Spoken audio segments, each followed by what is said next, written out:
Today we're checking out the new Yoga tab from Lenovo, something you don't normally see nowadays. It actually comes with the Tab Pen Pro and keyboard as well, which is why the box is so thick. I paid $549 for this one, but I'll leave a link down below with current pricing and more information. It comes with the Snapdragon 8 Gen 3 processor, 12 gigabytes of RAM, 256 gigabytes of storage. It's sort of like a smaller version of the Yoga Tab Plus that we looked at earlier. Definitely has a more premium look to it in person, I think. In case you're wondering, this one doesn't take a micro SD card. It's got an 11.1 inch LTPS display at 3200 by 2000 resolution and 800 nits brightness, and it weighs in at 458 grams. Comes with Android 15 right out of the box. It'll get 3 years of major software updates, 4 years of security updates, so not quite up to Samsung and Apple level of software support, but not bad, I guess. When setting up, you've got Face Unlock and then Pattern, PIN, or Password. Kind of surprised there's no fingerprint scanner on here.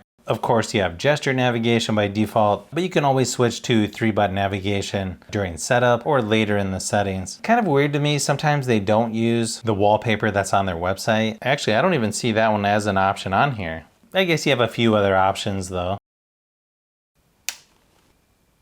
Looks like you just tap up here the first time you attach the pen. Okay, it looks like it has the sound like you're writing on an actual piece of paper. Also has where you can swipe up to copy, swipe down to paste on the pen. Of course, you have the stylus toolbox over on the side. Easy Jot, kind of a strange name, but basically you're just writing on the screen. You've got circle to search, partial screenshot, new note, demonstrate a pen, magnifying glass, and remote control. Looks like you can also use this as a remote for PowerPoint slides, control music, videos, or take photos. So that's kind of nice. You can also see stuff move as you hover over the icons.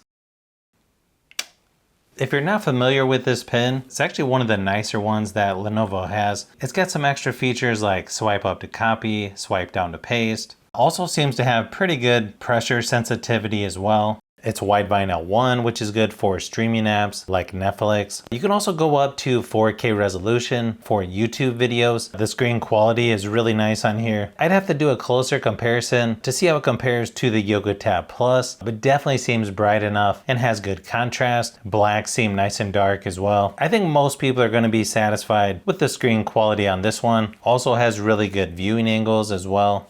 Just swipe down anywhere to get your notifications and your shortcuts over here to the right. It has most of your typical stuff, but also a few extras as well. You've got screenshot, screen record, smart connect, AI transcript, split screen. You've also got PC mode on here as well, which I always think is nice to have. It's pretty similar to Samsung DeX. Nice thing is you have video out, so you can use an HDMI adapter to connect this to a projector, TV, or external monitor pretty easily. You've got the Google Entertainment space left of the home screen where you have stuff to watch, games to play, stuff to read, or to listen to. You can see most of the pre-installed apps are the ones from Google. They also add a few extras like Clip Studio, Adobe Express, Infinite Painter, Lightroom, Smart Connect. You also have the taskbar down here at the bottom, which makes it pretty easy to switch back and forth between apps. It looks like when you connect the keyboard, you get the option of tablet mode or PC mode. Of course, you have most of your typical shortcuts there along the top, volume, screen brightness, just a lot of different options. It definitely feels like pretty nice quality for the keyboard. I like the keyboard being a darker gray instead of black. Just seems to be a little easier to keep clean. The keys feel pretty comfortable when typing. I also really like the keyboard cases that have a trackpad, so you can use it more like a regular laptop. I know on the newest Samsung tablets, they're basically just giving you the keyboard with no trackpad. Not really my favorite. As you can see by the Geekbench scores, it actually has really good performance considering the price and the fact that it has 12 gigabytes of RAM. I don't think you're going to have to worry about performance with this tablet for a while. It's also a little easier when gaming on this smaller Yoga Tab versus the Yoga Tab Plus. I know just when playing PUBG Mobile and Asphalt Legends Unite, everything seemed fairly smooth. It didn't seem to overheat or anything like that. So I think this is going to be a good option when it comes to gaming as well. It's got an 8,860 milliamp hour battery with up to 45 watt fast charging. I also ran my typical battery drain test at 100% screen brightness, and this tablet only lasted about 5 hours, which is lower than I was expecting, especially considering the larger Yoga Tab Plus lasted 5.5 hours. I may have to do the test again. I guess the battery life on here is pretty comparable to most iPads that I've tested, but almost 4 hours less than the new Galaxy Tab S11. So definitely could be better. It's got a quad speaker setup. You've got 2 speakers on each side with Dolby Atmos. I think the speakers on here actually sound pretty good. Seem to be plenty loud enough as well. But here's a quick sample just to give you an idea of how it sounds.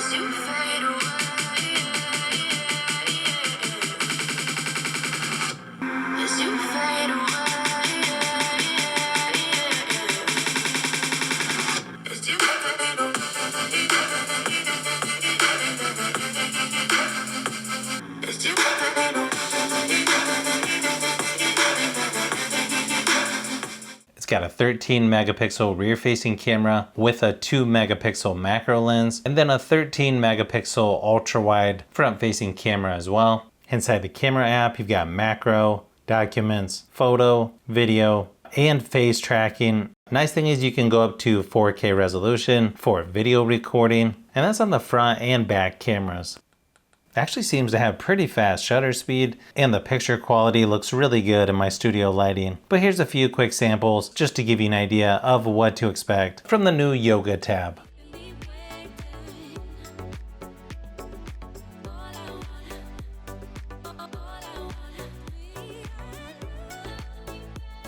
I think overall this tablet has some pretty nice features for the price, especially considering you get the keyboard and pen included. It may be personal preference on the software, but it doesn't feel quite as polished as something you would get from Samsung. I'll have to do a comparison with some of the other tablets that I've got, but I think they've done a lot of things right with this one. If you like tablets, phones, and other tech, I've got a lot more stuff that I'm working on as usual, so keep an eye out for those upcoming videos.